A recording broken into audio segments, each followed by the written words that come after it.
As part of our drive towards developing an inclusive environment, we wanted to address both people's uniqueness and their sense of belonging.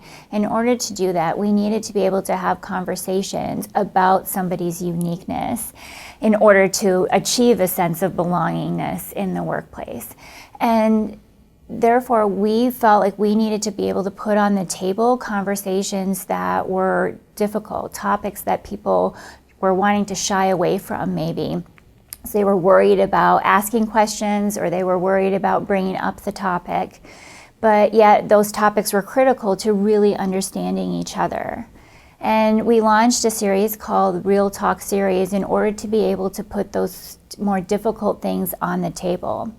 It happened a little bit as coincidence that there were a lot of current events that occurred as we were going through that RealTalk series, things like natural disasters, a lot of the immigration changes that were happening in the US, and then also the events that happened in Charlottesville. And those became great platforms actually for us to be able to have some of these difficult conversations, to understand how people viewed things differently. So people may see an event like Charlottesville and they feel badly about it, they're unhappy about it, but they sort of go on about their way. Whereas other people in the workplace feel very personally affected by it. They may be angry, they may be very sad about it, and they need to be able to come to a workplace where people could recognize those emotions and show that they cared, that they felt that way. We wanted to have our participants get comfortable with the idea of being uncomfortable.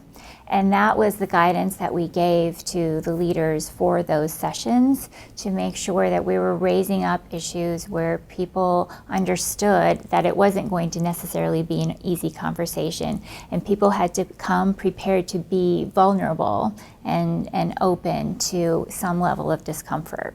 One of the things we asked for from the participants was to assume a positive intent.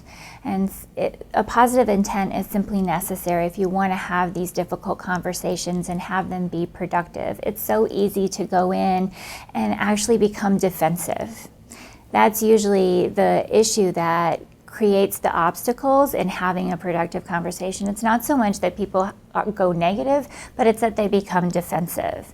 And so we really asked people to come in and say, let's assume a positive intent on the part of the other person, so that we didn't go to an area of defensiveness immediately. As we engaged in this series, we wanted people to understand that it was a dialogue and not a debate. Dialogue is open-ended. It's a conversation about how I might experience something and understanding how you might experience that exact same thing, but in a different way. In a debate, you're looking to win. You're looking to convince and have the final say in something. And that's not the purpose of these conversations. The purpose is to make sure that we can understand each other better and become better advocates for each other. All of the experiences that we had going through the RealTalk series really summed up to leading people to commit to having ongoing conversations about things that matter, even apart from the series.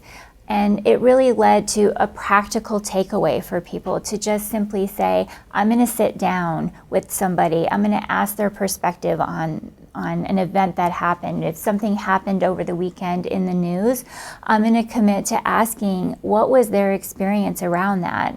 How did they feel about it, and what impact might it have had on them? And to also sharing how I might feel about it, without judgment as to what it should have been, but just understanding each of our own perspective on that event.